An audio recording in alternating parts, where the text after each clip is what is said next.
Donald Trump ने एक ऐसा बयान दिया है जिससे अमेरिका में खलबली मच गई है।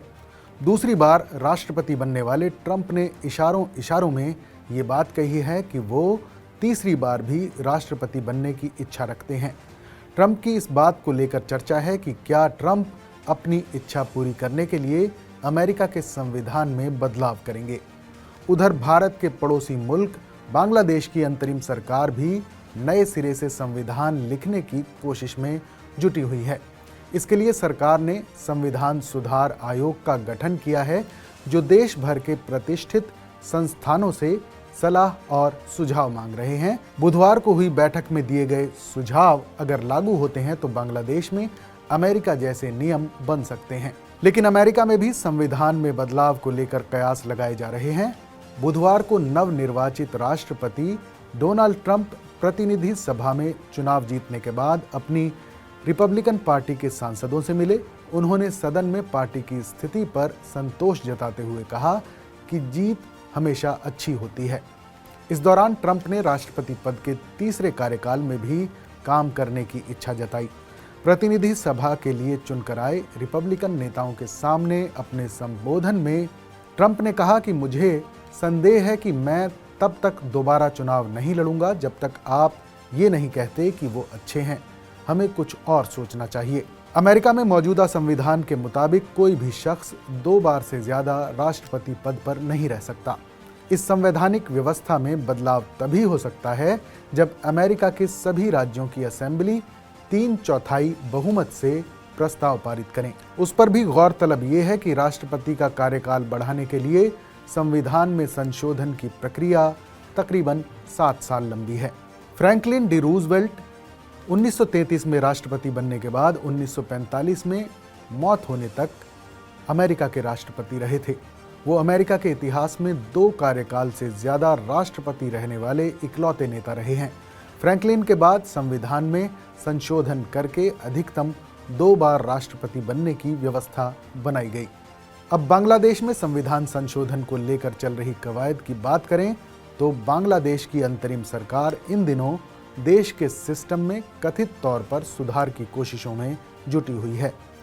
कथित इसलिए क्योंकि अब बांग्लादेश के सियासी दल जो शेख हसीना सरकार के विरोधी रहे हैं, वो खुद सुधार के नाम पर चुनाव में हो रही देरी के लिए सवाल उठाने लगे हैं। बुधवार को अंतरिम सरकार के मुखिया मोहम्मद यूनुस ने न्यूज एजेंसी AFP से बातचीत में कहा कि शेख हसीना के निरंकुश शासन को उखाड़ फेंके जाने के बाद नई सरकार चुने जाने के लिए देश में सुधारों की जरूरत है।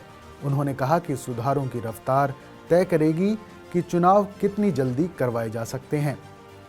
मोहम्मद यूनुस ने वादा किया कि वो देश को लोकतांत्रिक चुनाव के रास्ते पर ले जाएंगे। अब तमाम वादों और दावों के बीच एक अहम सवाल ये उठता है कि अंतरिम सरकार के मुख्य सलाहकार मोहम्मद यूनुस जिन सुधारों का जिक्र कर रहे हैं, आखिर वो हैं क्या? अंतरिम सरकार बांग्लादेश की चुनावी प्रक्रिया में किस तरह का बदलाव करने की मंशा रख रही है? यूनुस सरकार चुनावी प्रक्रिया में सुधार लाने के लिए नए सिरे से संविधान लिखने की कोशिश में जुटी है। इसके लिए अंतरिम सरकार ने एक संविधान सुधार आयोग बनाया है, जो देश के प्रतिष्ठित वर्गों, बुद्धिजीवियों के साथ बैठकें करके सलाह और सुझाव ले रहा है। इसी कड़ी में बुधवार को संसद भवन में कमेटी ने कई वर्गों और समूहों के साथ बैठक की। बैठक में शामिल लोगों ने कुछ अहम सुझाव दिए हैं। बताया जा रहा है कि अगर अंतरिम सरकार इन सुझावों को लागू करती है तो बांग्लादेश में अमेरिका जैसा नियम बन सकता है। यूनुस सरकार के संवैधानिक सुधार आयोग को मिले सुझाव में केयर टेकर सरकार की बहाली और प्रधानमंत्री पद के लिए अधिकतम 2 टर्म का प्रावधान करने को कहा गया है। प्रोफेसर रुबैत फिरदौस और दिलीप कुमार रॉय ने सुशासोनर जन नागरिक संगठन की तरफ से लिखित में प्रस्ताव पेश किया। बाद में सुजन संगठन के सचिव बदिउल आलम मजूमदार ने कमेटी के सामने अपनी मांगों को विस्तार से रखा। सूत्रों के मुताबिक सुजन की मांग है कि संविधान में केयर टेकर सरकार के प्रावधान को जोड़ा जाए, लेकिन न्यायपालिका को इसमें शामिल नहीं किया जाना चाहिए। संगठन के प्रस्ताव के मुताबिक केयर टेकर सरकार का कार्यकाल 6 महीने से ज्यादा नहीं होना चाहिए। दरअसल शेख हसीना सरकार ने साल 2011 में संविधान संशोधन करके केयरटेकर सरकार का प्रावधान खत्म कर दिया था। इससे पहले तक बांग्लादेश में किसी सरकार का कार्यकाल खत्म होते ही सारी व्यवस्था केयरटेकर सरकार संभालती थी और निष्पक्ष चुनाव कराने का जिम्मा भी केयरटेकर सरकार के हाथ में ही होता था। सुजन संगठन ने प्रधानमंत्री के कार्यकाल के लिए अमेरिकी राष्ट्रपति के कार्यकाल जैसा सिस्टम लागू करने की मांग की है। जिस तरह अमेरिका के मौजूदा संविधान के मुताबिक कोई राष्ट्रपति अधिकतम 2 कार्यकाल के लिए ही चुना जा सकता है, उसी तरह बांग्लादेश में प्रधानमंत्री के लिए अधिकतम 2 टर्म के प्रावधान का प्रस्ताव दिया गया है। अमेरिकी राष्ट्रपति का एक कार्यकाल 4 साल का होता है। बांग्लादेश में भी प्रधानमंत्री का एक कार्यकाल 4 साल के लिए निर्धारित करने की मांग की गई है। साथ ही सत्ता संतुलन के लिए प्रधानमंत्री और राष्ट्रपति के बीच शक्तियों के बंटवारे की भी मांग की गई है। इसके अलावा बांग्लादेश में 2 सदनों वाली संसदीय प्रणाली की मांग की गई है। इसके लिए संसदीय सीटों की संख्या बढ़ाकर 400 करने की बात कही गई है, जिसमें से 100 सीटें महिलाओं के लिए आरक्षित करने का प्रस्ताव है।